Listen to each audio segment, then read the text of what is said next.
Happy podcast day, Falcon Paladin. Hello, Sir Somicron. Happy podcast to you as well.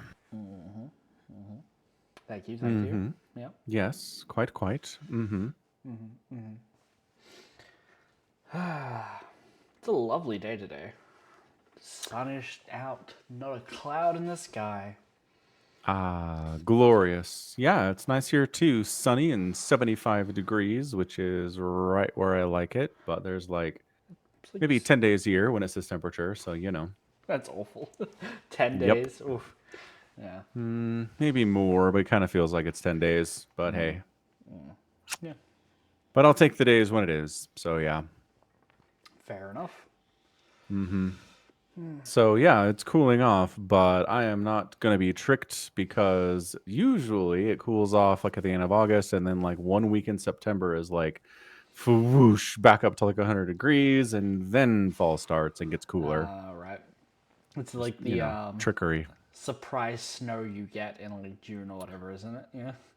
Yeah, well, I mean that one isn't every year, but like March certainly. March. Like we usually like February is officially winter, March is officially spring. And so it'll start to warm up in March. It'll get up to like, 50, 55, 60 degrees. Everyone's like not wearing their coats anymore and they're all happy. And then boom, huge snowstorm hits one day. And it's like, we've been tricked. We thought it was gone, but it's back. That happens every year. Fair enough. Yeah. This is the same thing on the other end. It's like, summer is finally gone. We can stop sweating to death and running our air conditioning 24 hours a day. And it's like, ho ho, Oh, you thought. And then no. no. Yeah. Yeah. Anyhow, yeah, things are great. My second kid is all signed up to get his first job, so I'm very proud. Oh, that's good. Isn't your second kid like 7? Yes, That's about the age when I first heard of your second kid. And time does not move, so your kid should still be 7. that is correct. Time does not move. He is 7 years old. It's a child labor mill. I believe they make textiles there. Well, I And mean, here's the thing. I know your oldest is like 15, 16. 16. 16 is like an appropriate age for a child to start getting a job, I think. Yeah, The middle child's gotta be like 2 years younger. 1. good math. A little, You're doing great. Good. it's a little young, but I Yeah, mean, capitalist America, maybe they start them young. Is it paper run kind of stuff, or is it like coal mine things? Like, what are we talking about? it's less coal mining and more just doing janitorial work at elementary school next to his school, like Hold on, for 2 hours, 5 days a week. Yeah. you've told me about this before, months ago. Yeah.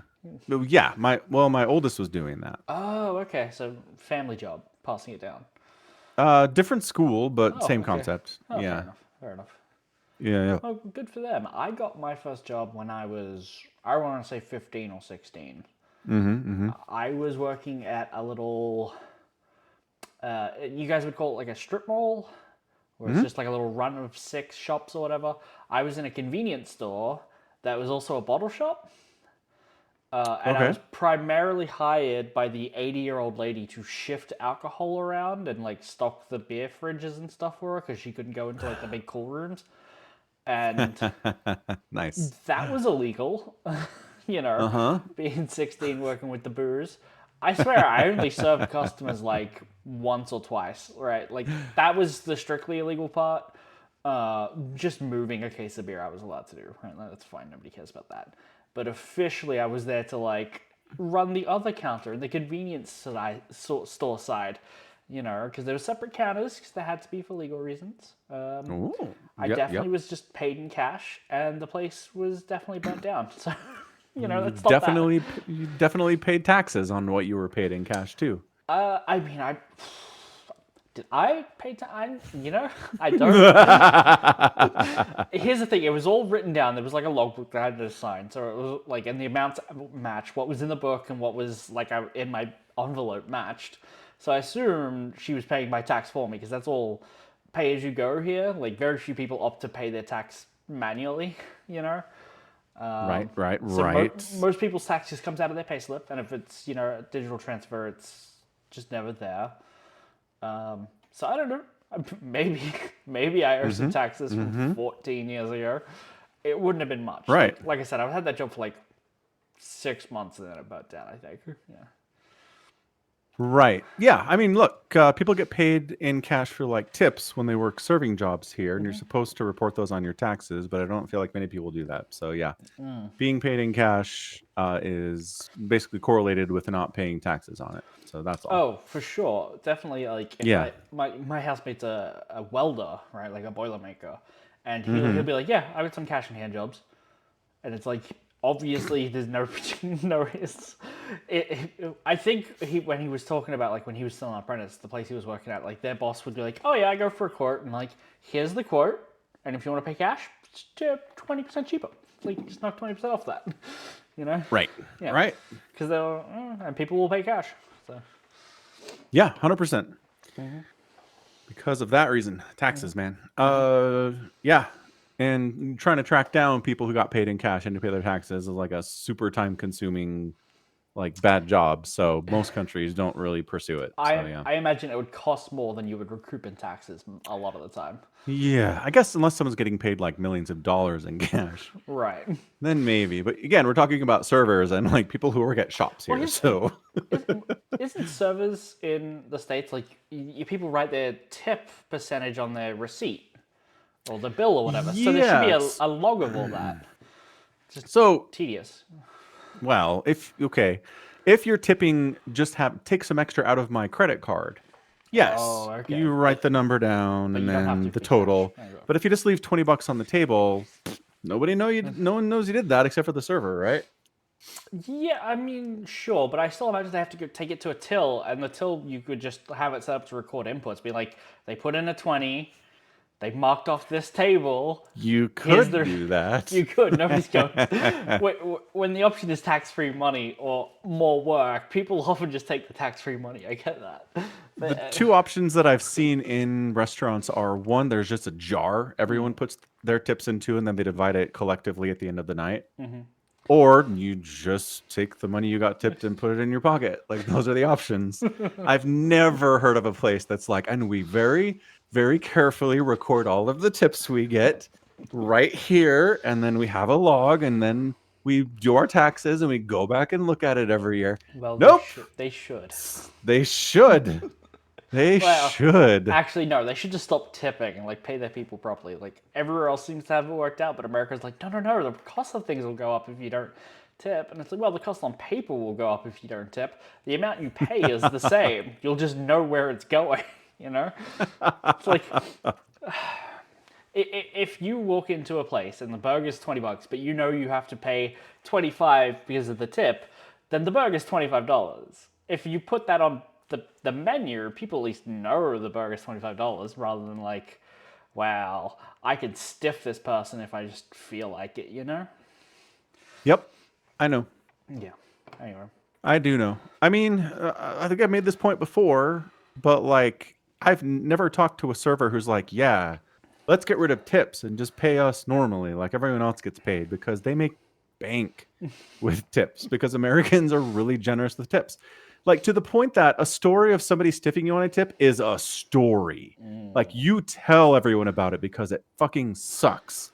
If it happened all the time, it's not a story anymore, and you're not going to do that job anymore, Americans are generous with tips. If you work for $2 an hour and work on tips, you're probably making closer to $25, $30 an hour. Must be nice. It must be nice. Because again, like, once servers start really campaigning to change the system, they'll be like, you know what? It's time to change the system. These guys are getting screwed. They want to be paid like everyone else. But everyone I talk to is like, nope, it's fine. Fine the way it is. Let's keep this. It's funny because every single server I've ever talked to here is like, God, I would hate to be like dependent on tips. They just hate the potential insecurity of it being just so less, consistent. Potentially. Yeah, but if you tell them you can make 40% more than whatever the average wage is for a server there, if you go to tips, then they're like, Getting stiffed every once in a while is not that big of a deal, you know? Here's the thing. I've definitely been to like a very nice fancy steak place, and they've been like, "Would you like to add a tip?" And I'm like, "Well, shit, it is a really nice fancy steak place." So I have tipped, right? It is a thing here, but I imagine if like everywhere was just like, "Yeah, tips, please." Australia, like you, chicken and the egg. Do you get the tipping culture going first, or do you get people accepting tips first? Because Right. if they start accepting tips, everyone will just go no, and then it's like, okay, well, we lowered your wage and you're not getting tips. Because like that's what would happen in the first week, you know? Yeah, no, I don't think in 2024 you can start implementing a tip culture in a country No. for that reason. So yeah, I'm with you. I'm not saying anybody should start doing this. I'm just saying that's how it is. Right. And I mean, it might gradually go away. I've seen more and more companies be like, we don't accept tips. We just pay our servers a living wage and don't worry about it. And it's not common yet, but I'm seeing it more and more. But it's there. It's there. Yeah, there's a foothold. So we'll see. Maybe in 10 years it doesn't exist anymore. Who knows? There's a Macca's you go to that never has any staff working in it. Do they still have a tip jar out there, or like tips on the Oh, digital computer screens? fast food, no tips. Oh, okay. Yeah. So cheap fast food, McDonald's, Arby's, Wendy's, Burger King, no tips. Okay, no tips. They just get paid a regular wage.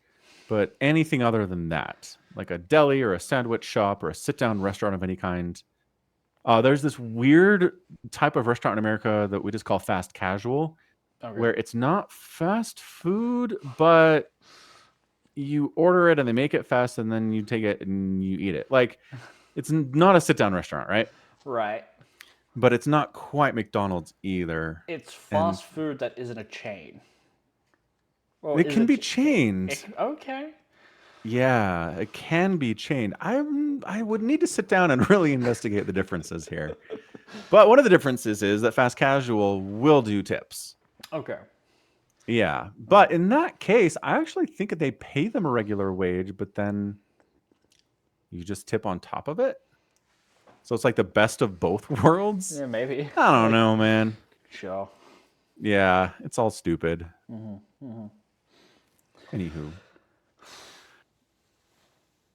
Anywho, yeah. So the kid's gonna start working, gonna participate in capitalism. Excellent. Yep, Good. yep. I'm not gonna complain. Good. Yeah, no, I hope he enjoys it. Like working can be a lot of fun. It can be shit as well, but like having money is nice, and buying his own V-Bucks for once will be nice to you too. So I want to talk to you about something. Have you heard Okay. about the astronauts that are stuck in space? Yeah, I heard that Boeing was like, guess SpaceX can save them. So these two astronauts were supposed to be on an 8-day mission, are going to be there for 9 months. Right, and I'm like, I haven't read anything about this, but what are they going to eat? I'm concerned about this. So they're on the ISS, which has tons of food for all the other people Okay. there too, right? Okay, Like, good. it's not an issue. And so basically, what I understand the story is they went up on a Boeing Starliner, right? And it had like a hydrogen leak, and they were like, "Yeah, we'll do the launch anyway." And like it had been scrubbed like 6 times for other issues, like they couldn't get the computers to turn on and stuff like that. And so they go up there and go, that hydrogen leak seems pretty important. We're going to delay you coming back for a little bit while we investigate the viability of this thing. And they keep pushing it and keep pushing it. And then eventually just went, yeah, we're going to get SpaceX to bring you back. The next time they're going up is in like February. And they'll just take 2 less astronauts next time. And you'll come back with them. Amazing work. Which I actually saw a post on Saturday. No, sorry, you go ahead. which is gonna suck for Boeing and like Starliner because apparently like there was some I heard this on another podcast where they were talking about it that they talk shit about SpaceX all the time because they're like their Yeah. direct competition and now they're like utterly dependent on them bailing them out, but they're blaming NASA for not rolling the dice on the Starliner that they've got up there.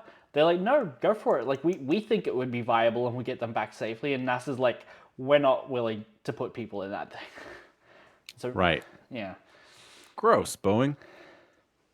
Man, they are just like disaster after disaster the last 12 months or so. Yeah. There was this post on Wall Street Bets on Saturday. This guy was like, dude, Boeing stock is going to tank. I've heard through the grapevine that they're going to give up on, getting their people down. This is before it had been announced. And the first response from everyone was, "You idiot, it's Saturday. Nobody can trade." That So is, giving us the stock tip is not helping. one yeah, that's true.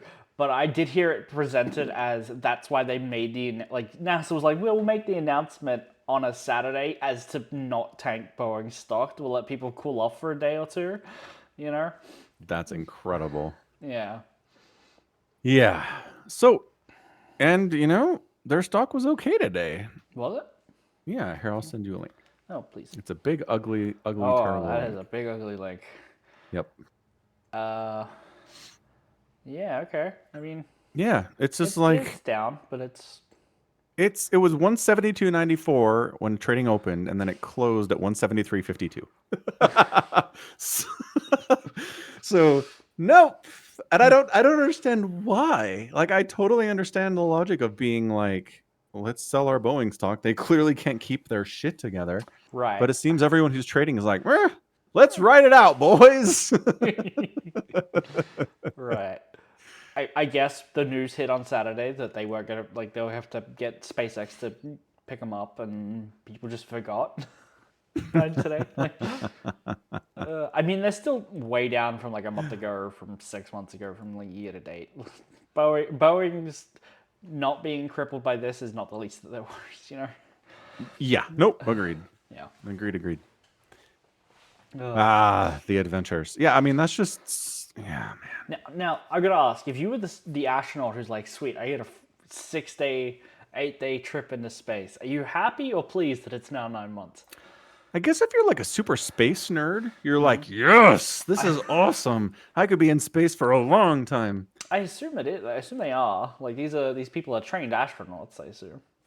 Yeah, but I think I don't know. I think some people who've gone to the space station aren't necessarily space nerds. They're more scientists. True. Yeah. Right? And they're like, all I care about is my experiment and how it works in space. And once I have my data, I don't want to stay here for another 10 months, Yeah, no. So I don't know what these people are, but I'm saying maybe that's a possible outcome. Butch and Sonny. Both retired Navy captains with previous long duration spaceflight experience. Blah, blah, blah. I mean, they're scientists of some sort, right? Certainly. I think I've heard that said, that they had something that they were going to do while they were up there. Right. So you're a scientist who's like, I'm going up to space. I'm going to do an experiment. And then you do the thing, and it's like, and now you have to sit here with your data and your results for 6 months before you can go do anything with it. Have fun, Yeah. Yeah. Yeah. What is it? Yeah, it's just I was listening to another podcast about this, and they also mentioned something which I had never heard about, which is, I think it's the TP-64, and it's a type of gun that was issued to Russian cosmonauts, so when they landed in Syria, they could fight bears with it. Awesome. So if you've ever wanted to be an astronaut with a gun, they had a gun for that, and I think they discontinued it because they stopped making the ammunition because it was a combination shotgun rifle, right? Like it had 3 barrels. It was so cool looking. Man, Russians are good at making cool weapons. That's awesome. Yeah. So I've been like geeking about that all day since I heard about it. Be a cosmonaut. Get awesome guns. TP-82. That's what it's called. Yeah, I don't know. Is Russia's space program doing anything recently? I mean, I know they're in a war right now, so like probably not a lot of time for their space program. probably not. But like, what's the rocket that they have? Like, didn't I can't remember. Like, I vaguely remember knowing that they were still using that Soyuz. Like, those are still very commonly used to go up before SpaceX started taking more and more jobs, I think. Okay. Okay. Yeah, I think there was mostly just like satellite work and stuff contracted out to tech companies, probably. Freaking Gotcha. Gotcha. That's cool. John Deere. Yeah. Bears. Yeah, I'll send you a picture of that, what that gun looks like.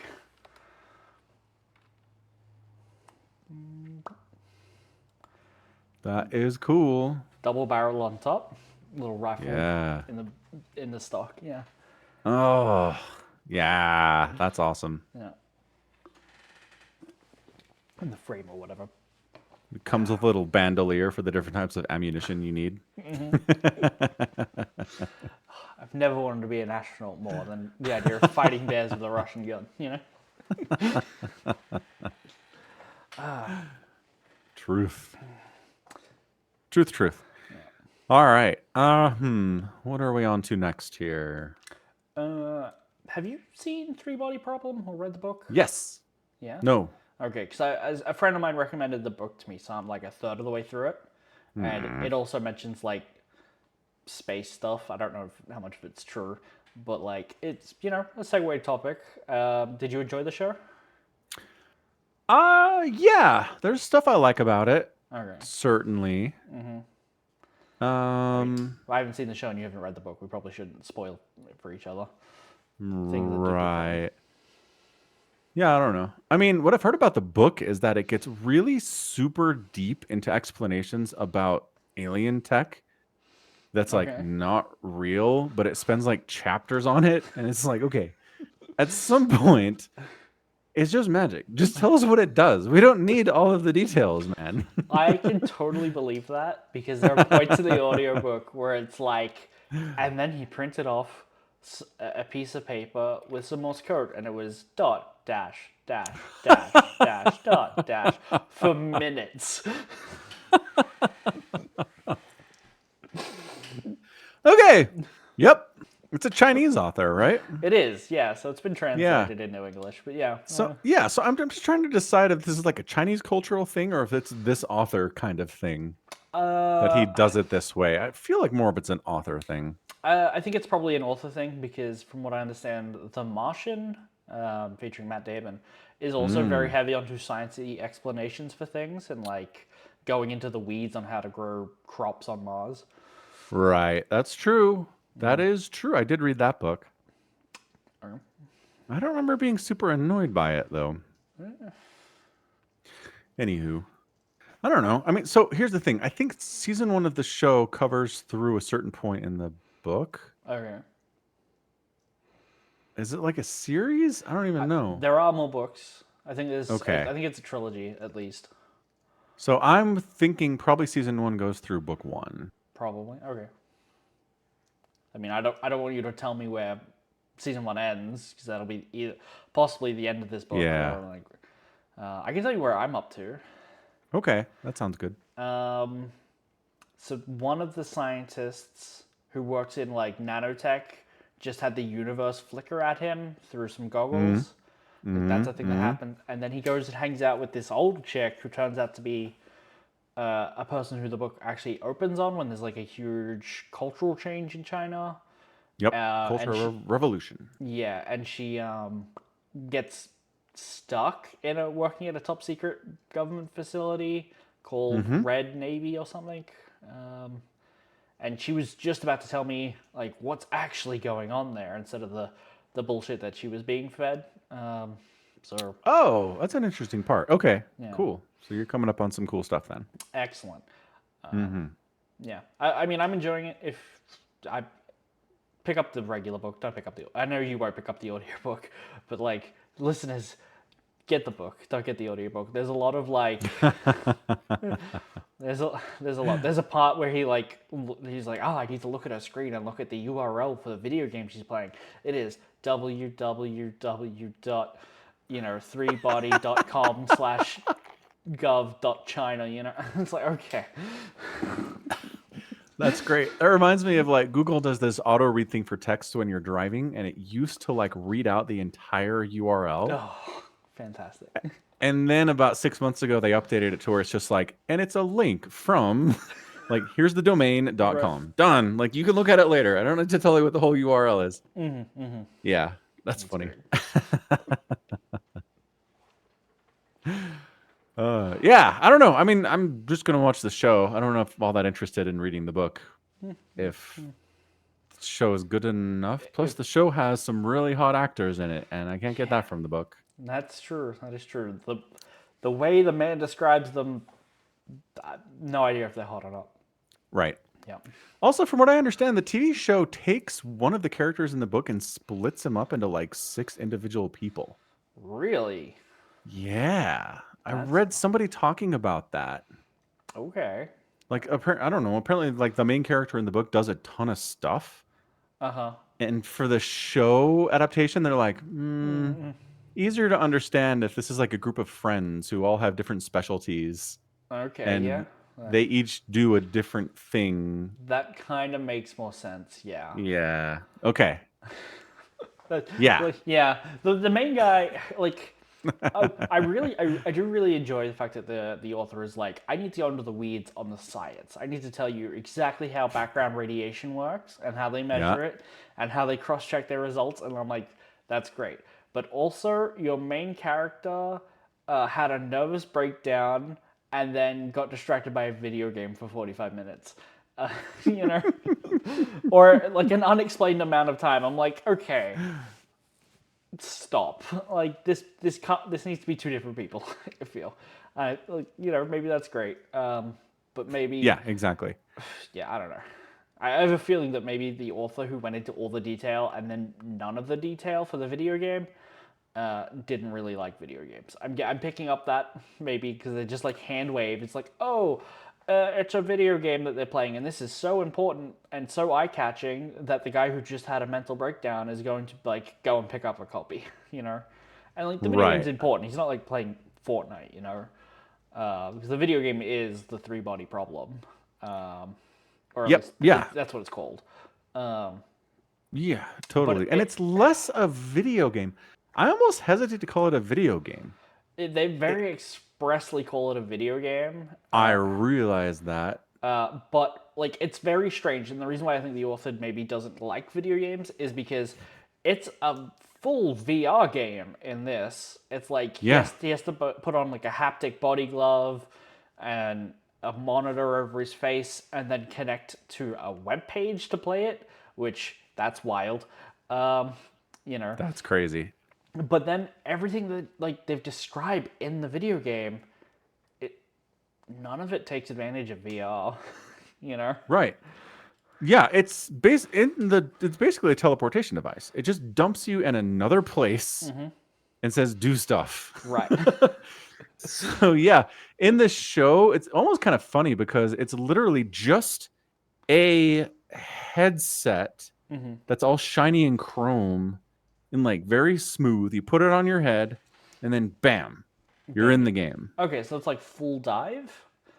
Kind of like more like Sword Art Online or something where you lay in a bed and you connect and your consciousness is teleported into a game? Rather than like actual VR with a headset and wands and... Yeah, no wands, no wires. Like there's nothing on the inside of the headset that like looks like any kind of connection at all. Right. It looks like a solid piece of metal or whatever, and that's because that's what it is. Yeah. But it always kind of drove me nuts. They're like, it's alien technology. They can do stuff we can't do. And I'm like, yeah, but like, have they nothing? Like, have they straight up like said alien technology in the TV show? Like, it's from aliens. We found extraterrestrials, because they haven't like dropped that spoiler for us yet. So I'm wondering, is the VR tech like, is that aliens? Like, if there's aliens, I don't care. Like, I'll still enjoy that reveal. It is. I forgot when that was specifically revealed, but it is. Yes. But like the VR tech is aliens. Yep. Oh wow. Okay. But. And he like stops at a store to buy it. Like, he's like, what? He's like, okay, this lady who works with like some scientists was playing this video game, and that's really weird. She doesn't seem like the kind of person to play video game. I should look at the URL she's at. And he like takes note and goes and is like, oh, my company has a play area with a VR suit. I'll go try it there. And he does that, and he's like, okay, I'm gonna need to play that again. I'm gonna stop in at EB Games or JB Hi-Fi or something or GameStop, Walmart, and pick up my own VR suit. Oh, okay. Yeah. So in the show, Yeah. the headset is the game. If you don't have a headset, you can't play the game. Oh, okay. That's a much The, better change because this yeah. feels like he's like really like talking back to like when he played video games in college and he hadn't played video games in a while. And a VR headset is very much a just for gaming thing here, and like Yeah. the URL is the game that he's playing. You know. Right. That's interesting. That is an interesting change. Huh. That's crazy. Anywho, Anywho, yeah, it's interesting. that's I interesting. mean, it's what I like about it is it takes the concept of sci-fi and aliens and puts a twist on it that I haven't really seen before. All right, So I appreciate that about the story. fair enough. Yeah, I'm like a third of the way through the book. I'm enjoying it. Started it today. It's good. Excellent. Yeah, I'm enjoying Well, it. good. We can talk more about it next week then. Yeah, Yeah. let's. Anime, Machine. Oh, no, I didn't watch the new episode. Does it have major plot implications? I mean, what constitutes a major plot implication in a rom com? You know, like, That was my point. I I would say no. Obviously, Okay. it's just good stuff. There's a lot of like surprisingly mature look at like you know, the glasses nerdy reading guy who's like, oh, Lemon also likes me. Let me seriously sit down and consider her feelings and stuff like that, rather than just like blowing her off or something. It's a surprisingly mature look at it, and the show was Like, already doing that. So, despite yeah, the because the other two options are like blow up my existing relationship, right, right? Or like ruin my relationship with my friend. Like, right, bad so options both. it's good, but the show was already doing that kind of stuff, so I'm not surprised. Yeah. Yeah, all right, Yeah. fine. That's good. Go watch it. I mean, have any of the lukewarm glasses of water male characters done anything remotely interesting? Um, Doesn't sound like it. no, not really. Okay. I Because mean, I don't know if the show needs to do that. no. I mean, I mean, it is what it is. so he does stuff, but it's not like him doing it. It's not of his own initiative. He gets asked to do stuff, and so he does it. And he's like, "Oh, Lemon needs to go and meet with this guy at like their primary school or like their kindergarten or whatever where they met, their middle school maybe. I don't know. We don't have those. I'm never quite sure where it is in an educational career, but Yeah. like it's like the middle of the night, so he's like walking around to make sure she's safe, and it's like okay, he's doing a thing, but he didn't suggest this thing. He didn't. It's not his thing to do. He's just there, you know, Yeah. worrying about being arrested for trespassing, you know. Right. Very reasonable thing. On brand. Yeah. That's funny. Good times. All right. Anything else happening? Tower of God continues to have games and wagers going on. Okay. Yeah. So usual stuff for them too. Yeah. I'd forgotten. They introduced this like this AI app thing. Like everybody's got a phone, right? Right. And I don't know if it's an app you can download or what, but people are talking to this AI through a chat app. It's like chat AI. It's like ChatGPT. ChatGPT. But I mean, this was years ago. Like this predates the whole thing by quite a bit, and I'm like, I'm more impressed by it now. Chatbots have existed forever. Like I remember using a Yes. chatbot 15 years ago. Right? Like it's Yes. But it's not. I don't know. I mean, it's just considered to be actual closer to intelligence than right. like Akinator is. Sure. I mean, the idea of AI has existed for even longer than that. Like Terminator, Space Odyssey 2000, stuff like that. Yeah. True. You know. But I guess the form function, maybe it's a little more clever than I'm giving it credit for. Yeah, I don't know, a little closer to reality than I give it credit for back when I first read it, I guess. Sure. Yeah. Yeah. Fair enough. All right. Warhammer. Warhammer. Did you finish the book? I sure Vengeful did. Spirit. Yep. I did. Yep. Excellent. Finished it days ago for once instead of 20 minutes before the podcast like I normally do. You did? Wow. Nice job. Yeah. Yeah. Good times. Yeah. So this is, I think, more of a complicated story than the books we've read for the last few weeks. I think the last couple weeks we've been able to be like, this is the story of how this happened, and this time Right. I'm like, I guess you can do that here. You kind of can. There's definitely two, like an A&B story that barely like cross over Yeah. at the end. And so on the one hand, you can say it's the Battle of Molech and Horus gaining godlike powers, and then there's the story of the Knights Errant marking the locations on the Vengeful Spirit for Rust to come and then getting captured, right? Yeah. That's essentially the stories that's going on. But the Battle of Molech, like calling it just the Battle of Molech, ignores the fact that you get Imperial defenders from the Blood Angels, the Ultramarines, the spaceship captains, the Night Houses, and all of their political intrigues and like their slow descent. Well, maybe not Yeah. slow descent, but like you get hints at their descent into a chaos cult and then the final shove off a cliff, you know? Gotta say, didn't see that coming. Really? I appreciated that. Yeah. Okay. I feel like once you realize, like once like all of the talk of the sister wives and like going to the serpent lodges and stuff like that, I'm like, okay, it's a Slaneshi chaos cult. I see this Yeah. coming a mile away. No. I certainly interpreted everything as Slanesh is involved heavily here. All right. But when what's his name? Raven? The main character, is it Raven? That's how it's said in the audiobook, you know. Oh, that's interesting. How's it spelt? I don't even see him on the Dramatis Personae. Because he's not like a Legio member, or he's...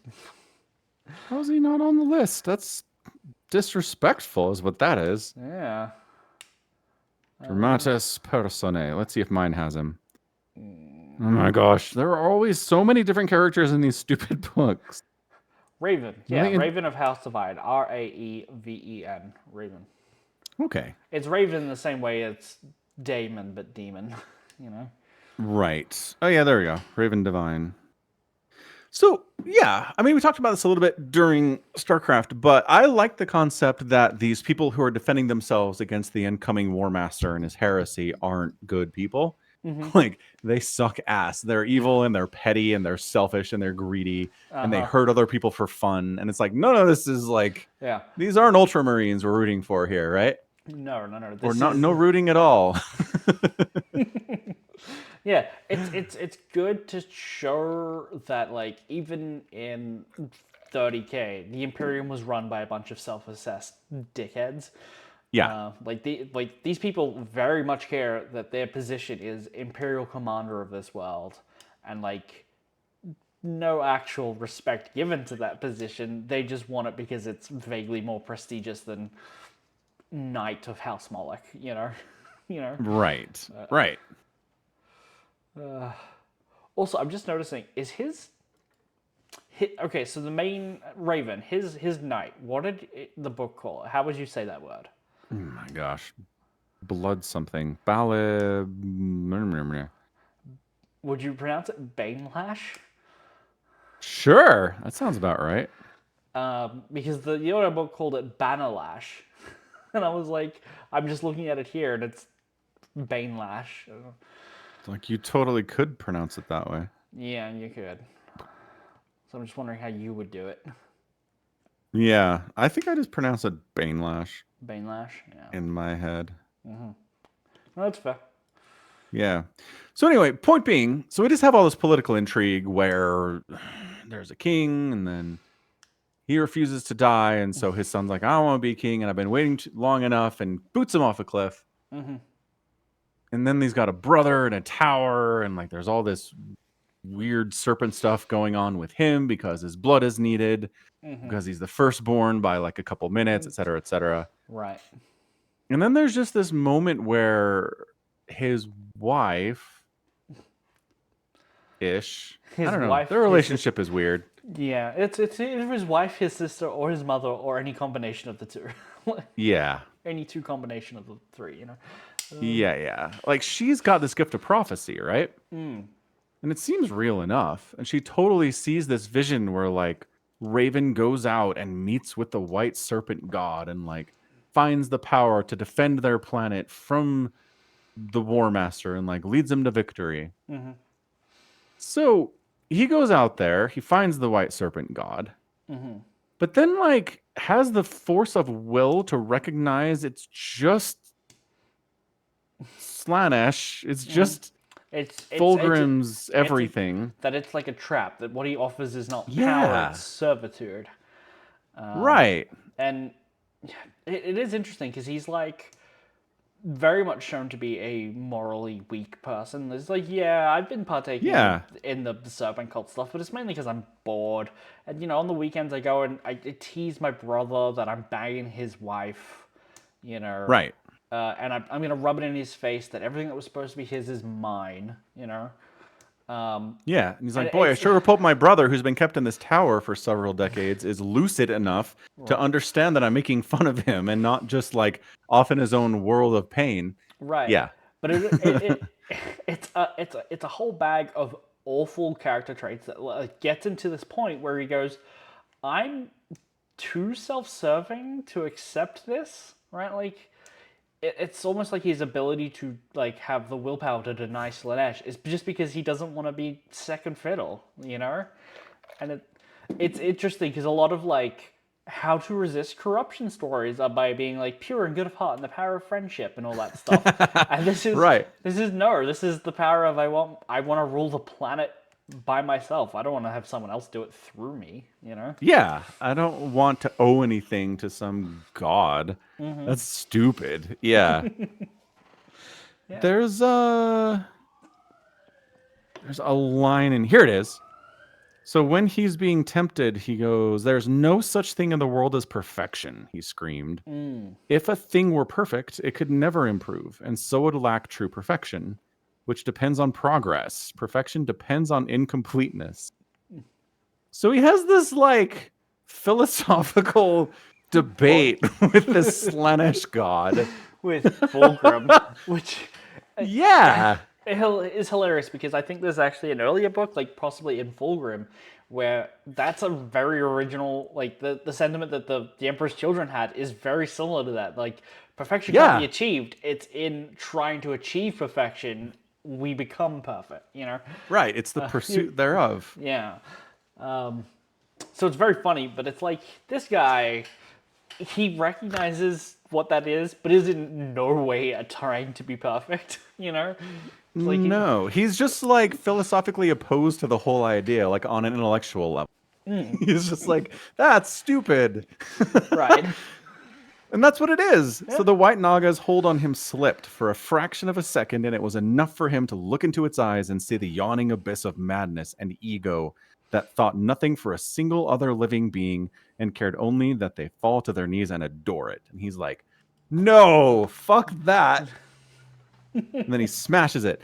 So I'm like, interesting. Obviously, this trap was laid, and this dude who I did not expect to reject Slanesh's advances totally does.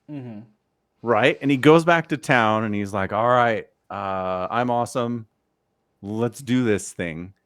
And then the brother in the tower that we're kind of like, we feel bad for him, right? We feel bad for him. Like, from what we understand is 40 something years ago, he tried to bond with his knight and failed. And so they've all just been like, nah, you go sit in a tower, you go get tortured every other day by your nephew, and your wife's gonna bang your brother, and they're all gonna rub it in your face, and all this stuff. And he's like being kept warm by a holographic fire and doesn't know that it's not real.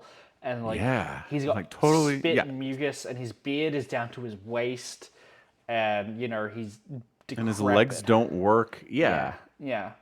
And so Yeah. you're supposed to feel really bad for this guy, poor Abelard. Well, I think his and like, name's Abelard.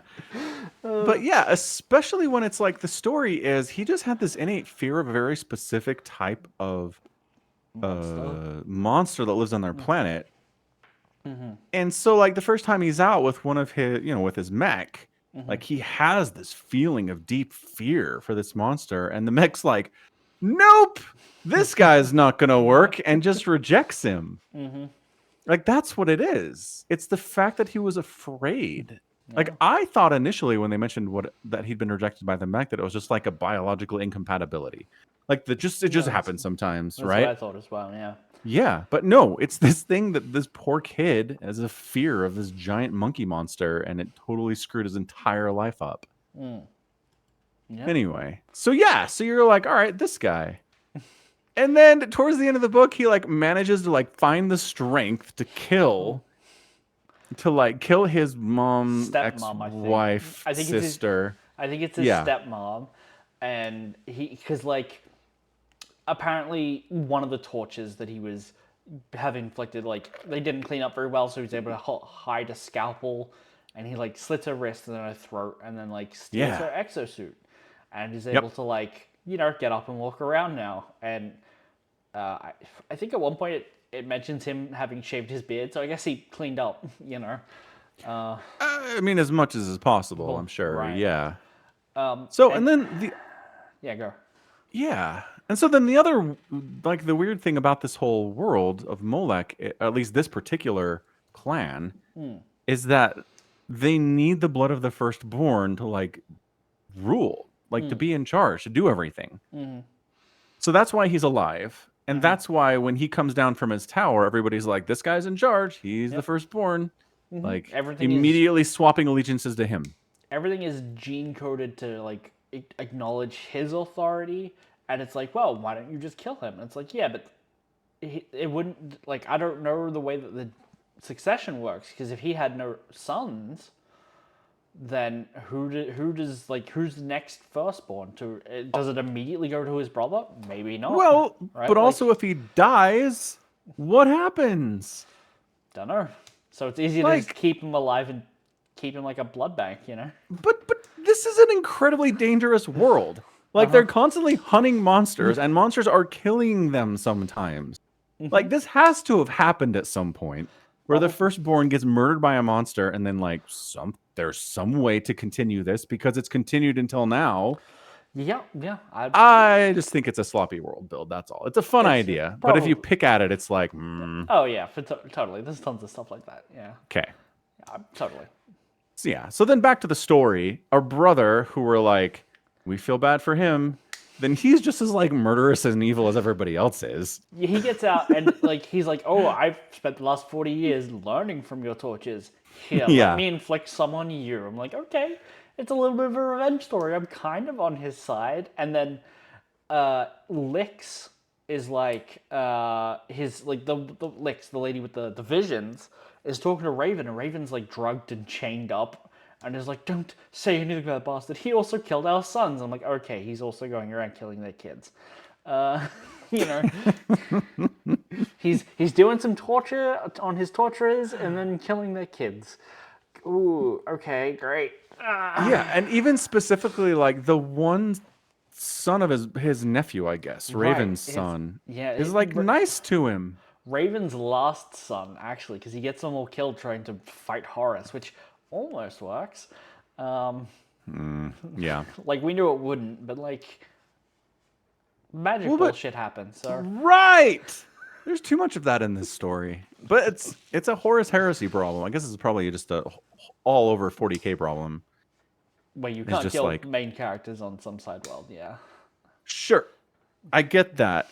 But if your ants were going to set this up to where main character should have 100% died, but magic bullshit saved him, we're going to try to explain what it was? No, not even a little bit. We're going to move on. No. We know what saved Horus. It was all of the Lupercali, like, gathering around him and body blocking for him. That's what it was. This thermal lance that would have killed a Primarch No. is stopped by the Lupacari standing in between him and the thermal lance. I mean, a bullet. Nope, it's magic bullshit. A bullet would kill you to the head. If we put someone in front of you, they take the bullet, you might live. Like, that's same principle.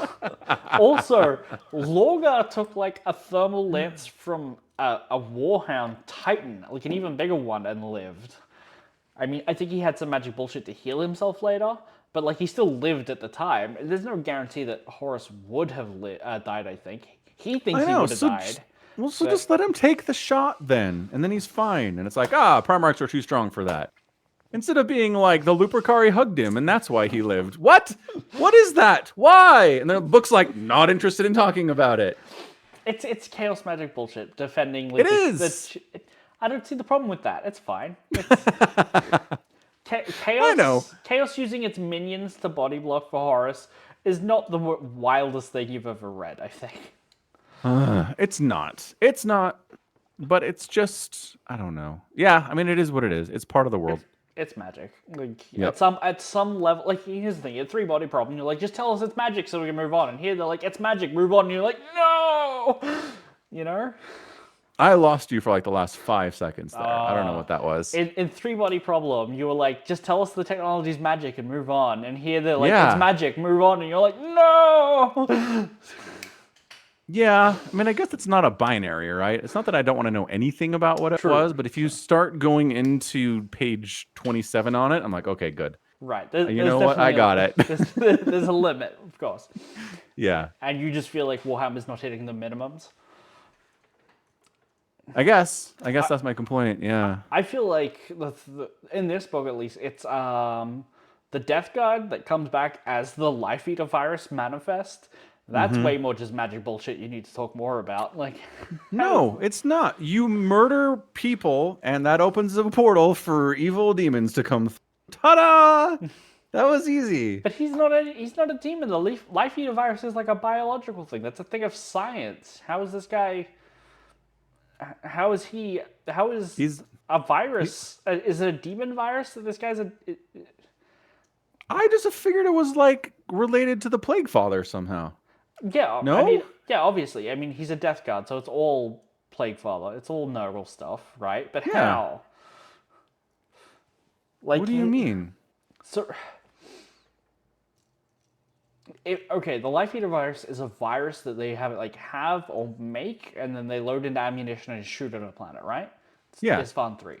This guy got killed by it because Nathaniel Garrow and his band of merry men disrupted the Eisenstein from shooting, and they sealed this guy in. He gets killed by the Life Eater virus, and then he comes back and is the Life Eater virus. But warp fuckery.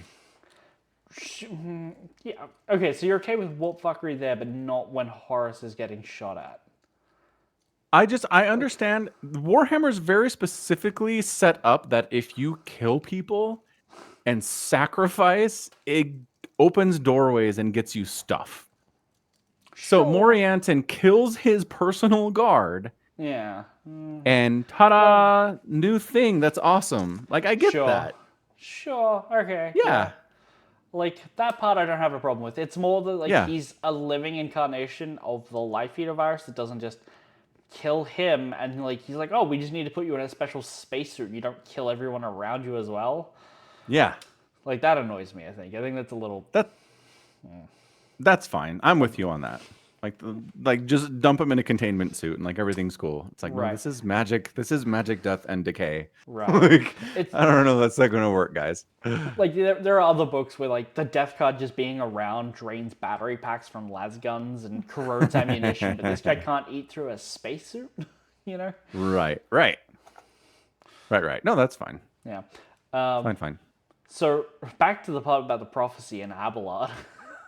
Yeah, so all the way back there. Yeah, he's he's torturing his brother, and he's like, yes, I just killed your son, my nephew, the one that liked me, the one that brought me stims to keep me alive and stuff. He was a good boy, but I had to kill him, and he told me the secret, which is her visions didn't see you, Raven. They saw Bannerlash. Oh.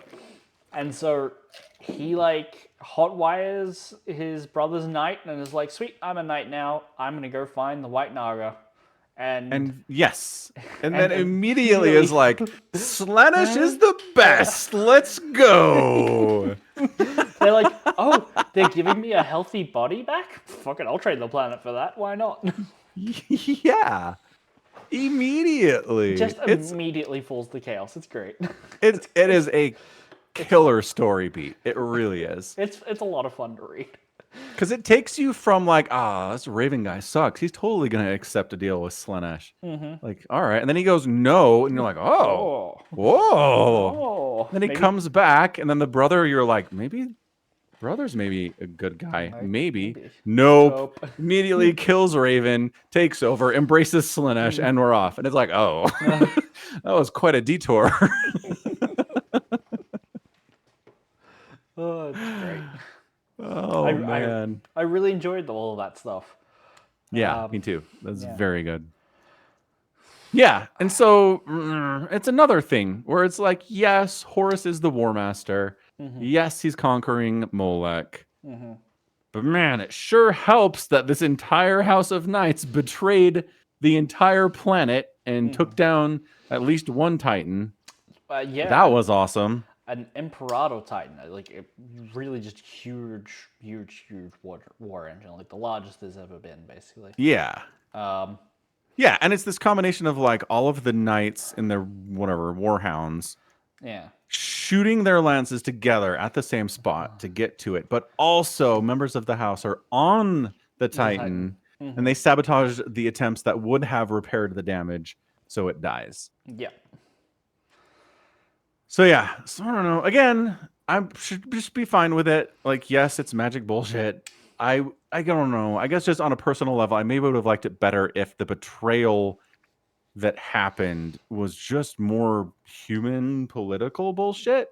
Like a house sides with Horus because they're like, he's gonna win. Like, we want to be on the winning side. That's all it is. Instead of they fall to Slaanesh, right? Right. Because like he immediately like rides out and like, I don't know, it's kind of mind virus that he shares the gift of the serpent cult with everyone, all the other knights, and they're just like, yeah, sure. And some of them maybe try to resist, but they all eventually fall. Yeah. And it's a bit meh. It's because like, I don't think anyone is like, you can't write a story where there's like, and this planet managed to stave off Horus and the entire Legion and the Death Guard and whatever Emperor's children were there.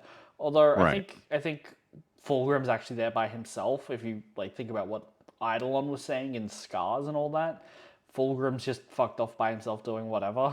You know, He sure is. so I don't think there are actually any Emperor's children here to, write. And so having them see one fall to chaos, but then he has to be like, no guys, come on, we need to like see which way the wind's blowing here a little bit. Yeah. That would have been good. I think I would have preferred that more than a mind virus where they're all just like, I guess we're all chaos now. Yeah. I guess we're immediately flipping sides. Ta-da. All right.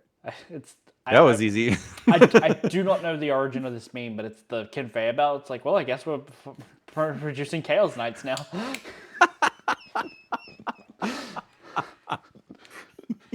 Yes. Man, that meme is really taken off. Yeah. Taken off a lot more than one I've seen recently. Anyway, yeah, no, that's great. You should make that. Yeah. So anyway, I mean, I don't know. Like, there are some perspectives from people on Moloch that are like, the War Master is losing. Like, he's outnumbered, he's outgunned. Yeah. Like, we can totally beat him, and then these knights turn traitor, and it's like, crap, we're fucked. Right. It's all right.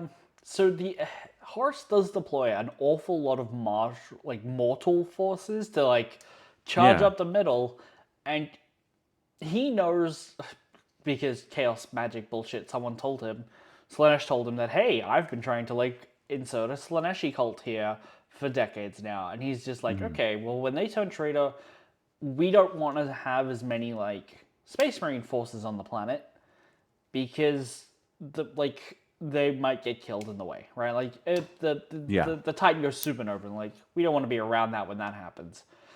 So he's just like, okay, we'll make it look like I'm losing, is how I feel that goes. Because like he's losing tens of thousands of human people, but he doesn't care about them, you know? No, he does not. And Yeah. they're expendable more or less, right? Yeah. So I don't like it. Definitely might look like he's losing, or it might just look like the loyal forces on Moloch are reaping like a very bloody tally, right? But I don't think there's really a chance of winning, right? There's No. a bit in the beginning where the Ultramarines are like, yeah, there are some Blood Angels here, less than half of what we have. So you're like, oh, okay, so there's maybe like 600 Space Marines on the planet, and plus the Knights and whatever Titans there were. And it's like, versus whatever it is a Legion can bring from space, there's like, that's tiny. That feels like nothing. 2 legions. There's 2. Two whole legions. Yeah. So that's the other thing. The whole time I'm like, there's no way Moloch can like anytime. It's a foregone conclusion. They are getting their asses kicked. Like it's the whole problem with the hierarchy that's been set up in this universe. We've talked about this. Primarch beats everything. If a Primarch shows up and you don't have a Primarch, that's it. It's over. Like, yeah, some of his people are going to die and he's going to lose some ships or whatever, etc. But you're done. That's just how it is. Yeah, and I mean, even if you do have a Primarch, it could be a Fulgrim Ferris situation, you know? Yeah. Yeah. I mean, that makes it more interesting, certainly. Yeah. But yeah, again, one Space Marine shows up and there are 1,000 regular soldiers. They're in a lot of trouble. Right. Yeah. Yeah. Anywho's. Yeah. So Horus does stuff. Graham McNeill in the afterword is like, I just wanted to give Horus stuff to do. Yeah. Because like after he kicks the whole thing off, he just kind of like makes plans and sends people on missions and like doesn't do a whole lot. So yeah, in this book, he's very specifically like, I want to get down there and fight people. And his retinue are like, no, you're way too important for that. What if someone gets a lucky shot? And he's like, fuck off. I'm going down there and I'm fighting. That was Graham McNeill. I really appreciate that because one, I think like Mercedes Ollerton or Euphrates Keeler have that conversation with Horus in like Horus Rising where it's like, yeah, but surely there's a point at like which a rank elevates you so much you shouldn't be on the field, and he's like, yeah, but I gotta lead from the front, you know? Yeah. And it's like, okay, so some things never change, but like. I feel like this book was really needed to give Horus something to do because it's like, okay, here's a lot of books about his strategy of like tying up other legions in other parts of the planet, of the galaxy, so he can make his like run to Terra. Right. And, like soaking up resources and all that, but it's not a whole lot of like him actually doing stuff. And so now that we know that he was on like some sort of a magic quest, you know, that's nice. Yeah. It is nice. Yeah. So is this concept that Horus got the same power of, well, probably the same power of the gods that the Emperor did? Was that known before this book?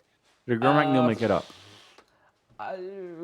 Because he looks physically different. He looks older, yeah. And like... And he's like, oh, you waited here this whole time, and for him it's been hundreds of years, potentially. Yeah. I don't think so. I would have to check. I'm not sure, because... like this is the Horus Heresy as it's being written, right? Like I think it's been known that like there's a parable between the Emperor and like Prometheus being like, I stole fire from the gods to make the Primarchs or something, right? Yeah. Or for godlike power. But whether or not Horus had the same powers or like even a Moloch Chaos Gate, I think that's all new here. Okay, that's interesting. Yeah. Really love the fact that it's not going to tell us anything about what actually happened on the inside of that gate. You know, he's just like, it does tell us. It tells us a bit that he's like, I fought wars for eternal beings and stuff like that. But yeah. Are we going to get any stories from in there? Is he going to explain that to anyone outside? Probably not. No, of course not. I kind of liked it though. Yeah, I mean, it's not bad. It definitely fits with the whole you shouldn't know too much about the Emperor. And given that this is essentially him getting the Emperor's power, you can't know what it is, like what it is he gave up, because then we would know what the Emperor gave up, and Yeah. we vaguely know what the Emperor gave up, because the Valdor book, when Valdor's being made, he's like, if you have any questions, ask them now because I'm slowly losing my humanity. So that's probably what the Emperor gave Mm. up, right? He's You don't slowly think that's a natural outcome of like living forever? I mean, it certainly could be, right? But the Yeah. Emperor's already lived forever. Like, why is it happening Mm, now? more forever? It's infinity plus one. Yeah. Yeah, I don't know. But I like specifically Horus's perspective here. He says,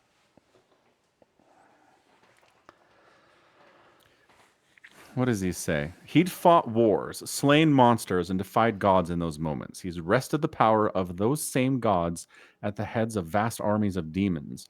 He'd fought in battles that would rage unchecked for all eternity. He'd won 1,000 kingdoms within the Empyrean, billions of vassals to do with as he pleased, but he'd refused it. Every pleasure and prize was his for the taking, but he denied them all. He'd taken the power his father had taken, but he'd done so without deception. He'd taken it by force of arms and by virtue of self belief. There was no bargain made, no promise to honor. The power was his and his alone. So, from his perspective, he got what the emperor got without bargaining and tricking and promising anything in return. Yeah. Because we know the emperor bargained and promised things in return and then said peace and flipped the Well, double bird. I mean, At least that's what a lot of people think. I think he probably did, right? I actually think he definitely made some kind of promise. Like it's Prometheus. He stole fire. Yeah, yeah. That's the idea. Um, but this book is well, not this book, but like Galaxy in Flames, Horus Rising, and all those. I don't know that Horus knows the Emperor made a deal. I think he's been like told or tricked into being like the Emperor is trying to become a god. And he must have done that by making a deal with the gods and reneging on it, right? That's the only way to do it. Ah, So okay. I don't know how much it's right versus Horus thinks it's right, you know? Right. And that specifically I said his perspective. His perspective, yeah. I'm not saying you're Hi- wrong. I like yeah. Yeah, I'm just saying his perspective is that he got the same power the emperor did through force of will and working his ass off for a really long time. right. But I mean, Yeah. Olivia, is her name Olivia? Olive? I don't remember. Alavia? Olivia, yeah. She Yeah. also says that the Emperor was gone but a couple moments, and when he came out, underneath all the glamours, he had aged. Like he looked Yeah. centuries older. So if the Emperor walked Yeah. in there and made a deal shouldn't take a couple hundred years. It could. I don't know. I haven't watched Dragons Den. You know, Yeah. I mean, maybe he had to fight with them long enough for them to take him seriously enough to maybe, bargain, maybe, right? yeah. But We also, don't know. I don't know that this concept of like Horus got the power the Emperor did really sticks around in the way that he says it does, because he comes out and he's like, well, why shouldn't my sons be masters of their own legions, you know? Because the Because deal, I'm the emperor now. well, no, but he says that in like the context of like, I could make my sons into Primarchs or give them their own, like the sons of Abaddon, right? Or the sons of Axaman. He's talking about it as the knowledge of that the Emperor got, that he got, was the ability to make Primarchs or Space Marines. Like it was supreme genetic material knowledge. That's how it sounds at the end of the book. Yeah. That. He eh, Hmm. Horus is described as being like a man filled with power, and like to look upon him, his stature is 10x what it even was before. Look at his feet. Yeah. There's Yeah. definitely a little bit of that, right? But Yeah. it's what the Emperor bargained for. It doesn't feel like it's magical power in this, where I think moving forward it just becomes vaguely mastery over the warp. Yeah, I guess so. So the argument would be that the Emperor is just magic space boy from a very early age, right? Yeah, yeah. I mean, I And think that he's got all the power he could ever need, but he wanted to create very powerful beings, and he Yes. didn't have the knowledge of how to do it, and his magic space powers couldn't do it for him. Right. I mean, yeah, because like the Emperor was always a psycho. He was always like the most powerful psycho, and then he Yeah. comes out and he is an even more powerful psycho, I guess. Okay. Again, this book doesn't give you much on it, and I don't think the others are really going to tell you. But it's a fundamental matter of like, what are the Primarchs? Are the Primarchs just people, or are they some sort of part warp entity that the Emperor learned how to bind into a person? You know, Right. Right. and I probably think it's the latter. Um, if I had to make a like what I feel like it is, my interpretation of the setting, I could be wrong. Other people might say otherwise. Yeah. But again, if the information the Emperor needed was how to control space magic even more, I guess that's also technically fits what I'm saying, you know? Where it's like, okay, Yeah. you're already a psycho, but what you need is knowledge on how to wield that with such precision as you could bind souls into people, you know? Or to create Right. souls, carve souls from the immaterium in the mortal realm. I don't know. Could be. Yeah. I don't know. Guess we never find out. No, I don't think you ever can. Yeah. Anyway, Anywho. um, Yeah. And then we got that side story of a perpetual that's been hanging out on Molech. Basically, she's taken upon herself the job of keeping the gate safe that the Emperor used to go talk to right. the gods in the warp, so that no one else can do it. Yep. And she's got a little family she's developed because she's lonely. It's very cute. Very cute. Yeah. And then when the War Master arrives, she gets him off planet. Yeah. And then she goes and tries to close the gate with the help of some Ultramarines, but fails. And then gets personally killed by Horus, which is like, I mean, kind of neat. Yeah. Not a lot of people who can really say that. I like how she's like she's been like stabbed or hit or something, and she can see regret in his eyes and like, oh, maybe he is still human. And then in his mind is like, damn it, I could have tortured her for more information. I shouldn't have killed her. Yeah. It's so good. I really do. Yeah, that was funny. Yeah. Okay. And so then at the end of the book, we get her family, her two adopted daughters, and her hubby are on the last ship off Molech. Yeah. That Horus decided to spare because if they're going to Terra, they can bring the terror of what the War Master's capable of and make people afraid, etc., etc. Right. And then our perpetual lady is on the ship. And it's like, I get that she's alive because she's a perpetual. I'm on board. I get that. Right.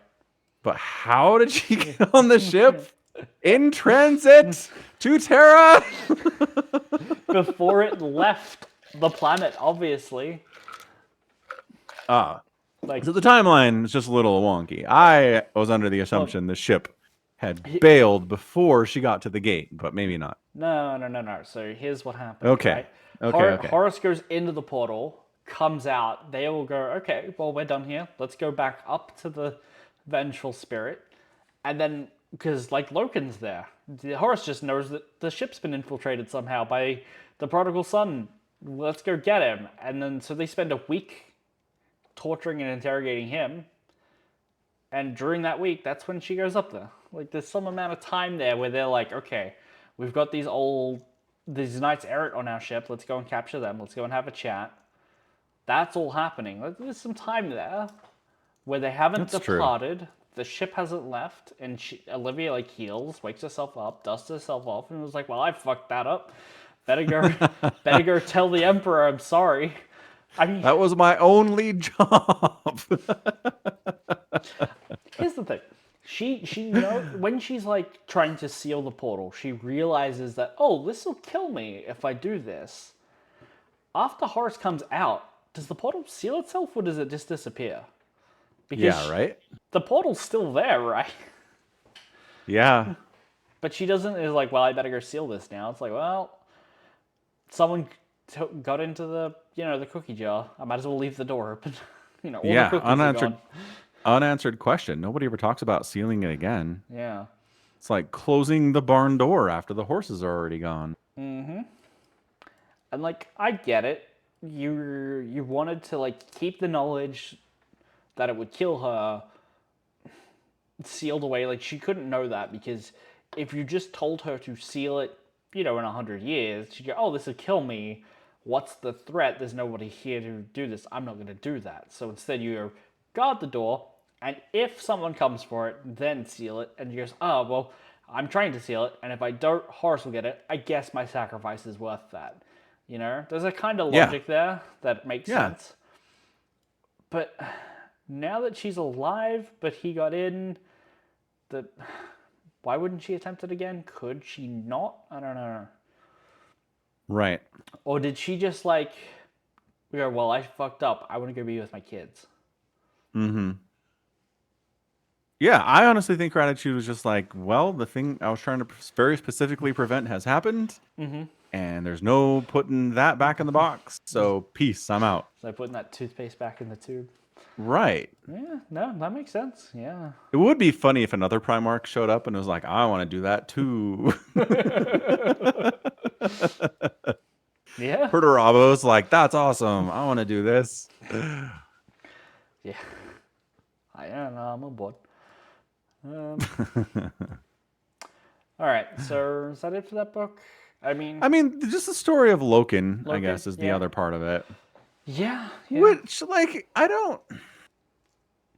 So the plan, Malkador's plan, and Russ's plan. Okay. Malkador doesn't want Russ to go. He's like, I can't stop you, Yeah. but you should stay because being on the walls would be way better than going out and trying to kill Horus. Because like Yeah. everyone who goes out to try and kill Horus goes, well, you're not the main character here, so you die, right? Like you night pilots. You can't kill Horus on Moloch. That doesn't happen. Horus frames this through sheer arrogance that the universe is a fan of melodrama and like will will not just let him disappear on some random battlefield, which is kind of great. So we know, like, just from the outset that like Liam and Ross probably can't do this, right? Like, just being told the plan, do you feel like you could believe a version of the Horus Heresy where it's like, and Horus was burning the entire galaxy, and then Russ rode out from Terror and killed him, the end. Right. I just don't know what the plan is. So Infiltrate his ship. and then they were leaving beacons to be like, Yeah. here's important places to melt a bomb or hit with torpedoes, and here is like boarding places to go here. And then they walked around being like, don't go this way, we're gonna plant bombs here, or like guide the torpedoes here. So that's what all the sigils and runes are. They're for the Space Wolves to be like, okay, go this way to get to the command bridge or whatever. Like, that's what that is. They're sneaking through, leaving secret directions in the ship. I just don't see how that helps enough to win. It feels like, let's go give ourselves a minor advantage against Horus's flagship.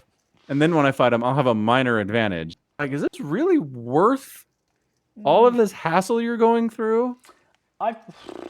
Maybe not. Maybe, I don't know. I think I don't know. I think if you've never been on a ship like that before, and it's like a massive labyrinth of decks and crisscrossing decks and structures and stuff, right? Like, oh, here's the engineerium, and here's all the pipes that lead into it, and like they're not small, is what I'm trying to say. It's like it's a warren, a maze of like a metal city down there, right? Yeah, And right. so if you are anyone other than like an Astartes, you probably need that advantage, right? Like it's probably helpful to be like, okay, this way to the second engineering bay or whatever, but the primary engines are this way, so go that way, right?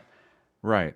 Because being able to like work it, there's also a thing where there's like the water line, and everything below the water line is sort of self-managed. Like the people up on the decks, the captain and stuff, they don't go down there. So Right.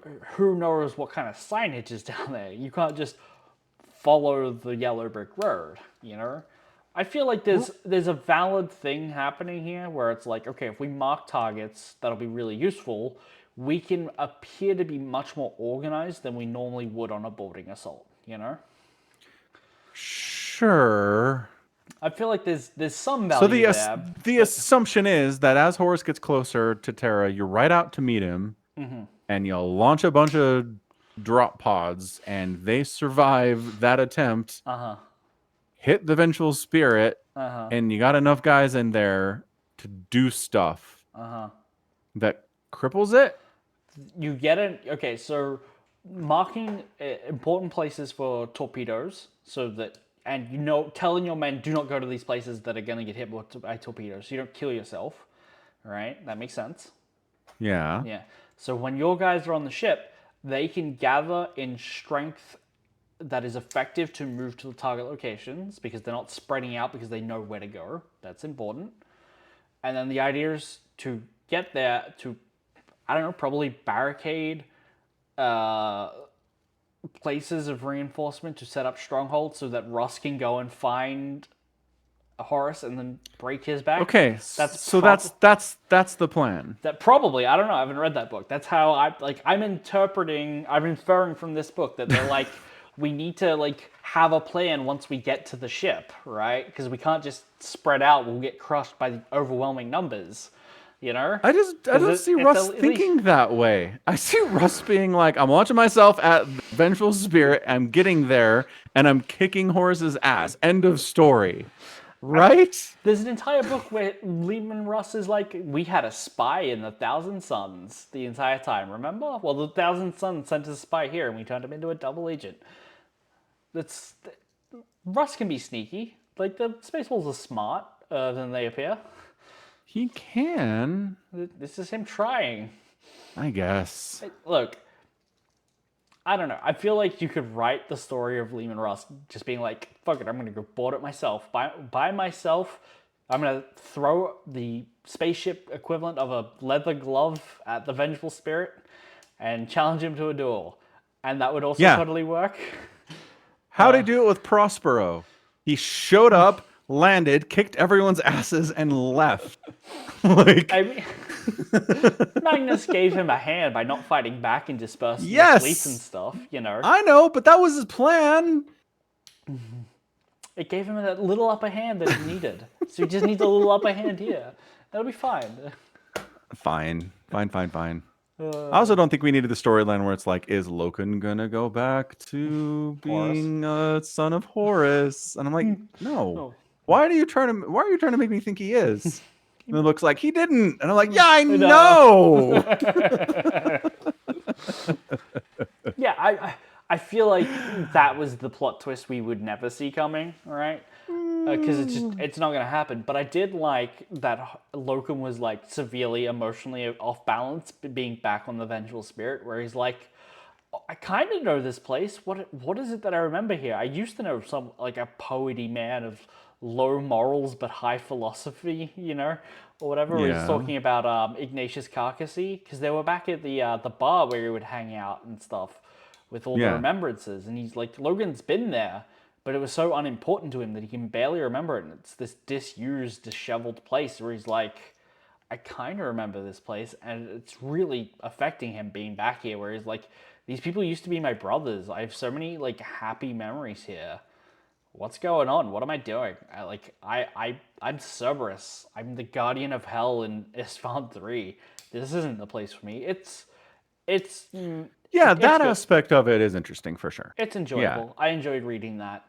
There was no way he was ever going to turn, and so that's fine. I do like how his fellow knights errant are like, this guy is not doing well. You should go back to the ship. He is mentally falling apart. Here's the thing. They're like, you should go back to the ship. And I really thought he was going to take it. Like, I thought it would be surprisingly mature for a Space Marine to recognize that he needs to step back from the mission.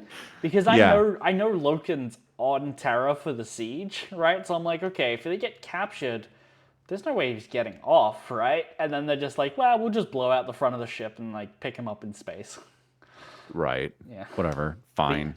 It kind of bugs me that like Space Marines will get captured by other Space Marines, and the first thing the Space Marines will do is not disarm them, right? It's like, oh, we'll leave you with your power armor that's also a void-capable suit. It's like, just take their helmets off them, right? Rip their shoulder pads off, disable their armor. Like, there's no reason to leave it intact at all. Right. Right. Also, they all get captured and paraded up, and Horus is there. Mm-hmm. He's like, Loken, I want you back. You're my best boy. Yeah. And then they like stage this prisoner revolt, and I'm like, Horus is in the room. How are you not all instantly dead? And the book's like, no, they're fine. He's not doing anything yet. Yeah. He's fighting one of the Space Marines. And I'm like, here's the everyone should be dead immediately. If Horus was to be like, I want to kill them all right now, he could have. But Horus, when he was tasking Axeman, he's like, you can kill the rest if you want, but I want the prodigal son. Right? Yeah, I want to turn him. Yep. And so he's like, okay, we'll let them fight. And maybe if Loken's the last one standing, I will have a better chance of turning him again. I can see Horus being like I'm going to take a step back and let the melodrama play out. I can totally see that, you know? I don't know, man. I just... Like, they were in the Lupercal's court. Court was in session. He just has to sit back and judge it, right? Like, I don't think he cares about a little bloodshed on these decks. I guess. I don't know. He could, like, they killed some of his dudes. Yeah. He's whatever. I don't think he cares. He's very, like, Horus is very aware that, like, about what the book had been telling us about the Mournival being wildly unbalanced compared to what it used to be. And so I don't think he actually cares about the Mournival or the people in that room other than, like... Well, no. I mean, and earlier in the book, Morianton murders his entire close best friends in his entire legion immediately with no hesitation. So it's like, yeah, okay. He murders his personal guard, but he was also, like, in the other books described as only having it because they keep doing it, you know? Yeah. Yes. Undoubtedly. So it's not quite the same thing. Not quite, but, you know, close enough.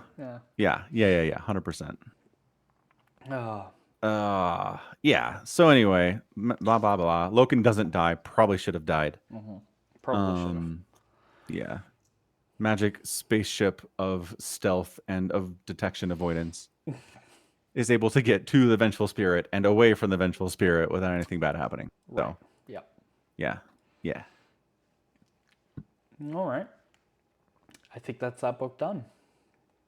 Yep. Oh, I did notice too, this book did pay attention to whether you're using warp tainted weaponry against warp beings versus regular weapons versus warp beings.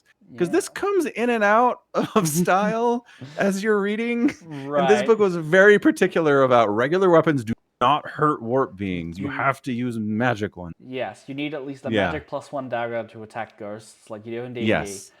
And there's definitely books where it'll just be like, well, some warp entities are going to get blown apart by bolters.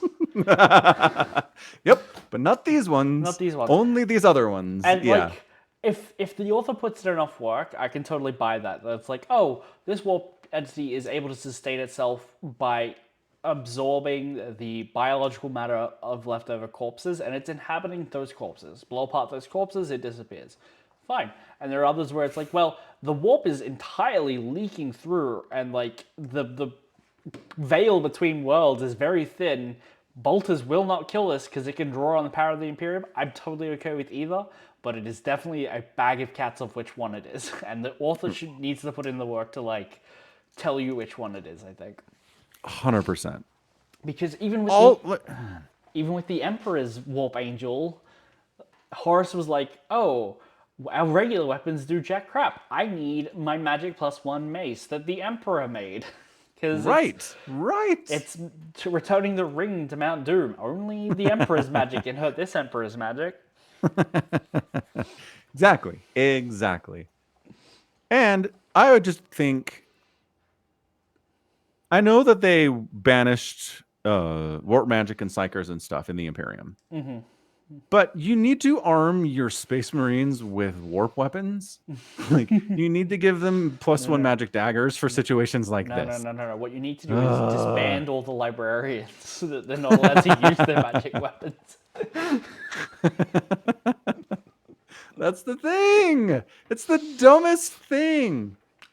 Like, okay, look, Council of Nicaea, at the moment it happens, all right, I kind of get the rationale here. But once the heresy starts, and obviously you're fighting demons all the time, you gotta account for that. We need to adapt to the new world we're living in, guys. Here's the thing. That is precisely what happens. Like, the heresy Oh, breaks good. out, and the Lion is like, no, we need magic back. Please, Yeah, librarians.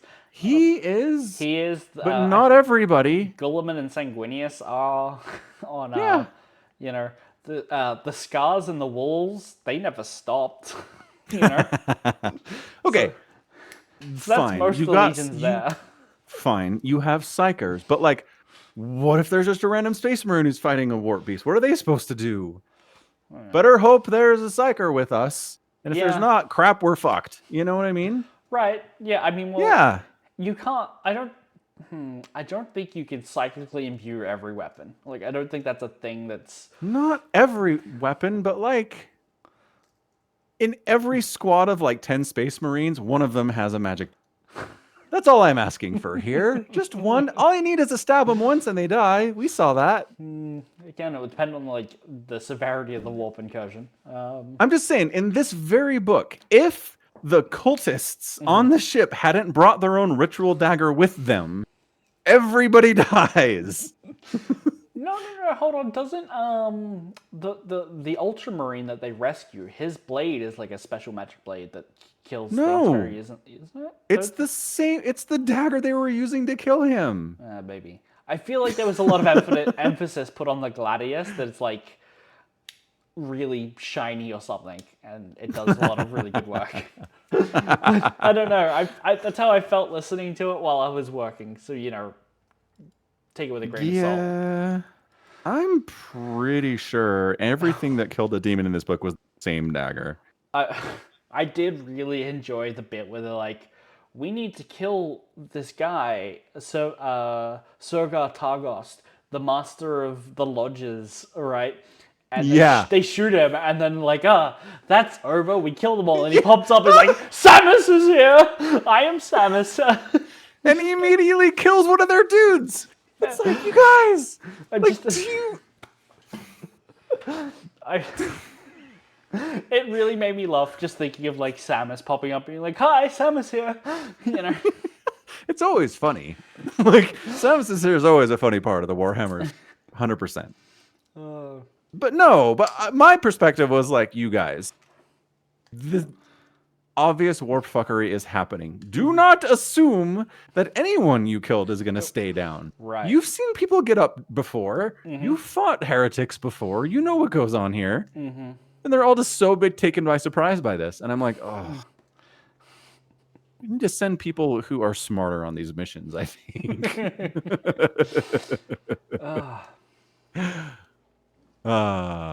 Anyway. Yeah, it was a good one. Yeah. I really enjoyed this book. Quite a lot. Lots to talk about. That was nice. Yeah. So what are we reading next? You tell me. Okay, so looking at it, apart from doing another anthology, which we could, there is an anthology called Talon, which is apparently really good. I don't know how important it is, and I know we want to kind of get moving, but the Talon books are all very next to each other, right? They're all just very self-contained. And Talon is a world that's like nuclear war has just like engulfed it, and everyone is sealed inside their tanks, and it's apparently a very claustrophobic read, and it's just really well done. So I kind of want to do that. Okay. Or we can do Ruin Storm, which is the book that comes after Angels of Caliban, and it's called Ruin Storm, so I think it's Ultramarines. It's probably the story of how the Blood Angels get out of Macragge and Ultramar to make it to Terra, if I had to guess. Okay. That sounds good. We do that, and then or Talon. It's up to you. But other than that, after that, it's just 4 straight books, and then we're at the Siege. Nice. Yeah. Okay. Yeah, let's do Runestorm. Runestorm, gotcha. By David Annandale. Book 46. Came out 2017. Oh, it's on the shorter side. Okay, cool. 46. Is it now? How many hours is it? 10 hours compared to the 15 that Vengeful Spirit was. Oh my god, there was a great joke in this book that I really want to mention, which is someone was like, "Do all machines have spirits?" And it's like, "Yes. The bigger the machine, the bigger, like, the more powerful spirit it'll have. What about like this the spaceship? Would it have a spirit?" And it's like, "What's it named? Like, what's it?" Yeah, that was funny. I like that too. That made me chuckle so hard at work.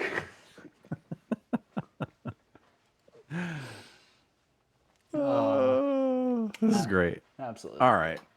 Excellent. Cool. Okay, well, let's wrap it up. We got our book for next week. Yep. I will watch some McNeill. Yep. Oh, I've been watching Steins Gate with my daughter because she's been getting Oh. into anime. Excellent. Yeah. Yeah. I haven't seen it, but it's like one of those things that I hear is really good.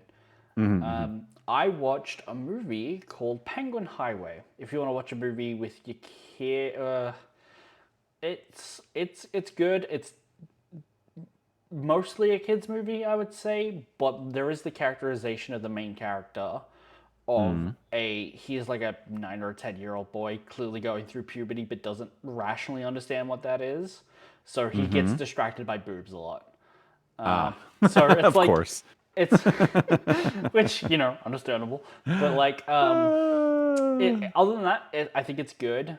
If you watch it in the Japanese, the subtitles will desync on you. It's just how it is. I'm sorry. That's weird. Yes, a friend of mine recommended it to me, and I was like, I'm enjoying the movie, but I'm like, the subtitles completely desynced, and she was like, yeah. Eventually, I just switched over to dub to avoid that. I'm like, Just to fix it. Yeah, that's yeah. nuts. Yep. Huh. Noted. Yeah. So you could check that All out. right. Good. Okay, well, that is going to be it from us today then. This has been Samacron and Falcon Paladin with another hour of the Falcon Paladin Hour. Well, 90 minutes, I guess, is closer to the actual time. You can support the podcast at patreon.com/Samacron or by buying merch at falconpaladin.store. You can watch us live at twitch.tv/Samacron or look at the VODs at youtube.com/@Samacron. And yeah, that's it. We'll be back next week with more Warhammer and anime and maybe some current events and stuff. And until then, thank you so much for watching or listening, and you take care of yourself. Bye.